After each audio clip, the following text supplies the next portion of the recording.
Hey there, Brad Castor from GreatOptionTradingStrategies.com. A Super Bowl winning quarterback doesn't walk onto the field with a single play written on his hand. The team may be built around a specific style, but that doesn't mean he runs the same play on every down. If the defense shifts, he audibles. If it's 4th and inches, he runs. If it's 3rd and long, he passes. He doesn't guess. He surveys the field and chooses the right weapon for the situation. In the same way as an option seller, whether you sell cash secured puts or covered calls, while you may have a preferred go-to strategy, it makes sense to have backup plans for when market conditions change. So in today's video, I want to share my 3 favorite option selling trade setups and how I trade them for consistent, safe, high-yield income.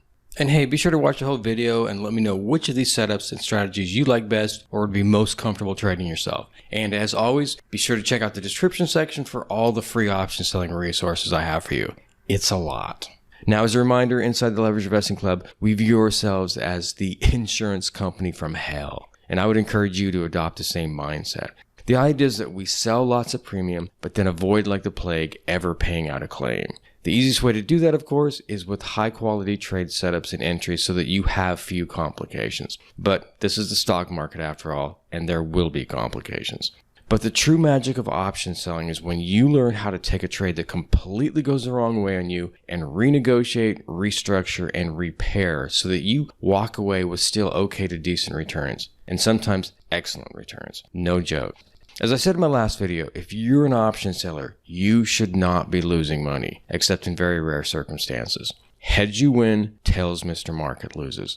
As I also said in my last video, the point of this channel is to teach you how to sell options for safe, consistent, high-yield income, just like we do inside the Leverage Investing Club, and that every video I post should address at least one of these 7 pillars or categories of the option selling insurance company from hell model. So today's video is going to be about that first pillar, trade selection, as I share my 3 favorite situations or setups for finding great option selling trade ideas. Again, whether you're selling naked puts or covered calls for income. Also, a quick clarification, the setup pillar is about the actual details of the trade, like position size, strike price, duration, etc. Okay, let's jump in. Setup number 1, the sleep at night high yield option income strategy. This is the core strategy that we use inside the Leverage Investing Club. I did cover this in some detail in my last video on rigging the option selling game. When looking for high quality sleep at night option selling trades, we consider fundamentals, valuation, and technicals. We only want to deal with stocks with reasonable to attractive valuations, and while we used to be more sticklers in requiring a stock to be high quality, and that's subjective I know, because our trade management and repair process has become so effective, all we really need is for a stock to be firmly profitable to check the fundamentals box. Because a stock that is firmly profitable cannot trade down to zero. And if a stock can't trade down to zero, we're very confident that we can repair anything Mr. Market throws at us. Also, based on our technical setups here, as you'll see in a second, we're never selling puts or writing covered calls for income anywhere near a top. So what I really want to show you here is a technical setup we look for. And I did cover this in the last video, but it bears repeating and repeating and repeating. And I'm including more examples in this video. Consider these setups to be sort of technical trios. First, we want to see a stock trading down to and then bouncing off a well-defined technical support level. Second, we also look for the MACD histogram, those blue bars behind the MACD and signal lines, to reverse from going lower and actually start moving higher again for 2 to 3 consecutive sessions. Yes, I know that's not what the MACD histogram was designed for, but it's been a pretty effective timing tool for us.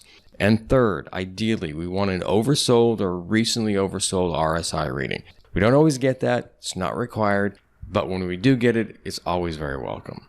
Now, when you combine these 3, you aren't guessing. You are entering a trade where the movement, psychology, and math are on your side.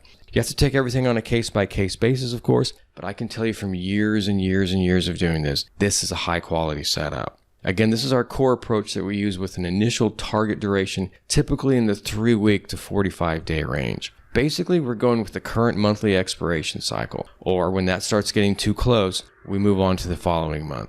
To me, that really is the sweet spot that balances higher total dollar premium payouts and downside protection, because the farther out in time you go, the more premium you bring in, which also gives you a bigger downside buffer, with annualized returns. Because the shorter the duration, the higher your annualized ROI will be, but the smaller your downside buffer will be.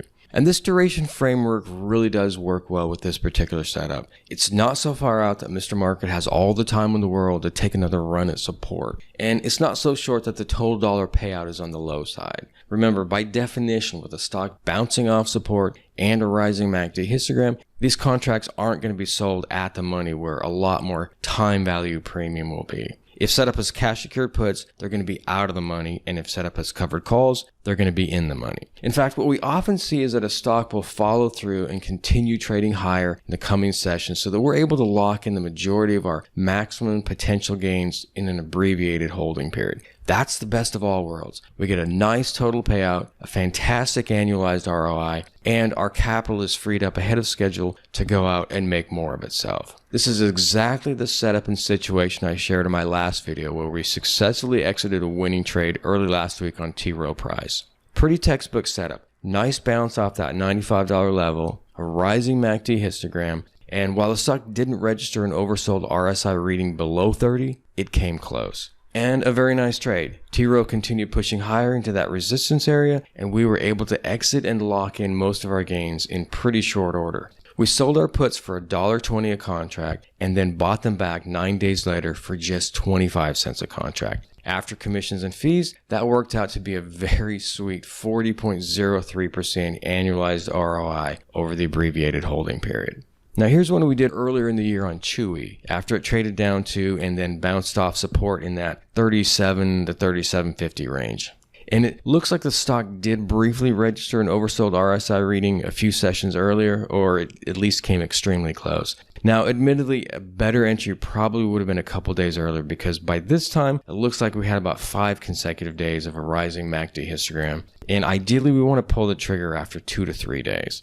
But it all worked out. We sold puts at the 37.50 strike and closed the position out a day ahead of expiration for a 33.56% annualized ROI over 24 days. And here's one more that's really clean example involving Delta Airlines. It was a really nice technical setup here with shares bouncing off that $43 to $44 support area, a reversing and rising MACD histogram, and a stock still technically oversold based on the RSI rating. We sold puts at that $43 strike. The stock continued moving higher from there, and same story. We were able to exit the position ahead of schedule, lock in most of our max potential gains, and jack up the final annualized returns as a result. In this case, that worked out to be a 78.92% annualized ROI over 7 days. Okay, setup number 2 is what I call big mover trades. This is a situational play based on market psychology and simple math. Here's the setup. On any given day, a stock makes a really big move based on some kind of news. Could be earnings, could be something else. And I'm basically betting Mr. Market that he can't completely reverse that move and send the stock all the way back to where it had been trading in the next few days. Usually at the end of the current week, or if it's already late in the week, maybe by the end of the following week. So these are very short duration trades. So if a stock gaps up huge, I sell puts at the pre-jump level. If it crashes, I sell calls at the pre-crash level. Now, to be clear, most of the time the premium payout won't be enough to make the trade worth it. But you'd be surprised how often these opportunities do come around. Not every day perhaps, but it's really not that unusual to find one a week on average. So these are never going to be a primary option trading strategy you can use day in and day out, but these are great supplements to a trading portfolio. I've described these trades as being the closest thing to free money on Wall Street that I've found. I've also got some big mover strategy resources for you. Check the description section for the links, but I put together 2 videos. One is a detailed overview and explanation of the strategy with several real-world trade examples and some tips on how to go about finding these trades yourself. Even better, I put together a more comprehensive 23-page special report that includes even more examples. And I also did a follow-up case study video where I break down a big mover trade I did on Oklo. That was a great trade because it was virtually impossible that Mr. Market was going to reverse the big move before expiration. And as a result, I walked away with 85.05% annualized returns over a 5-day holding period. I know the annualized rate can be skewed by shorter holding periods, but as I say throughout the report and those videos, anytime my money wants to go out, even for just a few days, and make more of itself at these kind of rates, I'm going to hold the door open myself. Okay, a couple of quick examples. Here's one I did on Palantir. With Palantir trading at $99.88 a share on Thursday, February 20th, 2025, I sold to open 3 110 short calls, expiring the following day for 39 cents a contract. This was another big mover trade where I was betting that the stock wouldn't reverse its big move and trade back to where it had been trading prior to the big move. In this case, the 110 share price level more or less represented where the stock had been trading the day before, and that was a big down day with a big red candle. Following the big down day on Wednesday, the next day, Thursday, the stock gapped lower based on a number of issues. There were speculations, reports, fears of potential defense spending cuts. There was news that CEO Alex Karp was planning on selling 10 million shares over the following 6 months, although that was actually a scaled-back figure from earlier plans and filings. And there was also the fact that the stock, notwithstanding how badass the actual company and CEO are, had come off an insane run and was overvalued in a steroidal way that called back to the inglorious days of Jose Canseco and Mark McGuire. Remember, this was a Thursday, and I was confident that the stock would be unable to recover its gap-down losses by the end of the next day's trading session. It also helped that all the momentum-related stocks completely fell apart that Friday. And the position was also small enough that in the off chance that I was wrong, I was more than comfortable putting Palantir into repair mode and generating a lot of income and cash along the way. Fortunately, that wasn't necessary as the stock ended the week at 101.35 a share and those short calls easily expired worthless. Final book gains were 39 cents a contract on a 110 short call strike price over a one-day holding period. So on an annualized basis, that worked out to be a 127.87% annualized ROI over 1 day. Again, skewed by the abbreviated holding period, but who cares? For that 1 day holding period, that portion of my capital absolutely kicked ass. Now, I don't have a chart for this one, but I wanted to show you an example involving short puts and one that provided very nice returns. It's more than 2 years old now, but it's still a classic. On Wednesday, June 7th, 2023, it was announced that the Affirm Buy Now, Pay Later service was added to Amazon Pay. Shares popped higher on the announcement, and as a result, the stock broke out above a $16 technical resistance level, which I then felt was likely to start functioning as technical support. I didn't enter the trade until the next day, Thursday the 8th, but I sold 10 June 16th, 2023 $16 puts, or 8 days until expiration. Had I kept the trade open until expiration, it would have expired worthless. Shares closed at expiration at $16.67 a share, so the $16 support level thesis was borne out. But I played it safe when the stock started pulling back from what then looked like new resistance around the $19 share price level and closed down the trade 3 days prior to expiration. So I sold to open the put options at 24 cents a contract and bought to close them for 8 cents a contract and walked away with $150.78. Overall profits after commissions and fees for a 68.79% annualized ROA over 5 days if calculated on a $16,000 cash secured basis. Okay, I could share more examples, but I've already got 2 big mover videos linked in the description, and of course, the 23-page guide and special report, which I really recommend you download. Again, these aren't everyday trades, but come on any given day, Mr. Market could easily be standing on a random corner handing out free money. And the Big Mover Report not only helps you recognize these opportunities, but it also shows you where the most likely street corners are to be looking for Old Man Market with his fat billfold. Okay, setup number 3 is a newer addition to the arsenal. I've traded these personally for a while now, but I recently added them selectively as official club trades for more aggressive and experienced traders. I call these quick hit weeklies, and with these we're not so concerned with fundamentals or valuation. It's much more about technicals, psychology, definitely higher implied volatility levels, and short durations. Mostly I'm looking at high implied volatility options where the stock is making a move in one direction and I can sell something out of the money in the other direction for still decent to attractive returns on an annualized basis. But I'm really looking at areas that look like significant support or resistance, and of course I want the stock to be moving in the opposite direction of those areas. These may seem riskier in theory than our regular sleep at night trades, primarily because this approach often works with a different universe of stocks. But small position sizes, higher implied volatility levels, far out of the money strikes, and short durations means a brisk wind is always at your back. So this is more about augmenting the sleep at night strategy rather than replacing it, with quick little trades with much higher annualized rates. Now here's an example of one that we successfully exited for really nice gains last week. Dell reported earnings back on Tuesday, November 25th after the market closed, posted great numbers, and raised guidance. And, not surprisingly, the stock gapped higher on Wednesday as a result. As you can see in this chart, there looked to be a lot of support around 117.50, but there just wasn't enough premium there. But there was also likely support higher up, around 127.50. But Dell premium levels were pretty nice at the 125 strike on the following week's expiration cycle, and that's what we ended up going with. I was very comfortable with that strike, given the stock's post-earnings reaction, the downside buffer of around $9 a share, and close enough to some really solid technical support. So with the stock trading at $134.90 a share, we sold to open the following week's December 5th, 2025 125 puts for 82 cents a contract, or a 26.46% annualized rate projected over the following 9 days. Now, as you can see in the chart, the stock continued trading higher and the trade worked out perfectly, and we ended up closing the trade on the cheap for 2 cents a contract the day before expiration. The final annualized ROI bumped up to 29.03% over 8 days. Now, Dell is obviously a pretty high quality stock with a very reasonable valuation, and we've sold options on it before as part of our main sleep at night strategy. So I consider this a quick hit weekly just because of the short duration. But we do currently have an open quick hit weekly position on Palantir, which is an amazing company, of course, but the valuation is absolutely insane. So I would never sell puts or covered calls for income on Palantir as a regular sleep at night strategy trade. Again, the emphasis here is on selling options with higher implied volatility levels, and I've only just added these to the Leveraged Investing Club official club trade arsenal. But in my personal account in recent weeks and months, I've successfully traded these on stocks like Oklo, Affirm, Elf, Arista Networks, F5 Software, Vertiv, Mongo Database, etc.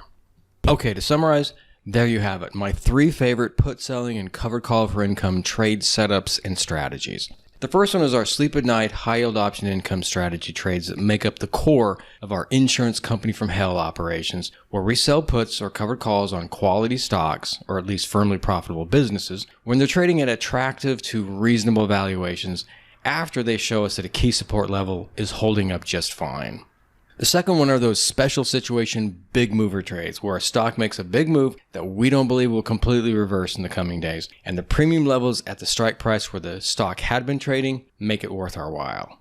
And finally, number 3, quick hit weeklies on stocks with higher implied volatility levels. We look for stocks making a move in one direction, and we sell out of the money options in the other direction and keep the duration short. Okay, to wrap up, there's nothing wrong with having only one strategic approach to extracting high yield income and returns from the market, providing it consistently works, of course.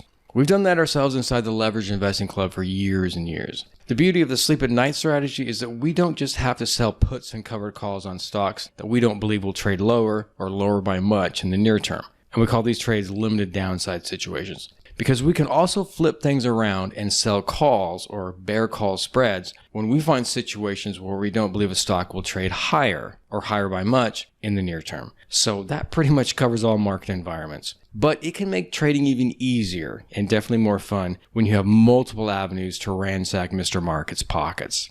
Okay, now for the fun part, where I get to ask you questions and also tell you about the cool stuff I have for you. So first question, of these 3 setups or strategies, which one resonates the most with you, or which do you find the most intriguing and why? And second, I would love to know what you look for when entering an option selling trade. Are you looking at support and resistance, moving averages, some other technical indicators? Are you relying mostly or solely on a certain delta value, or do you just go with intuition and trade by the seat of your pants?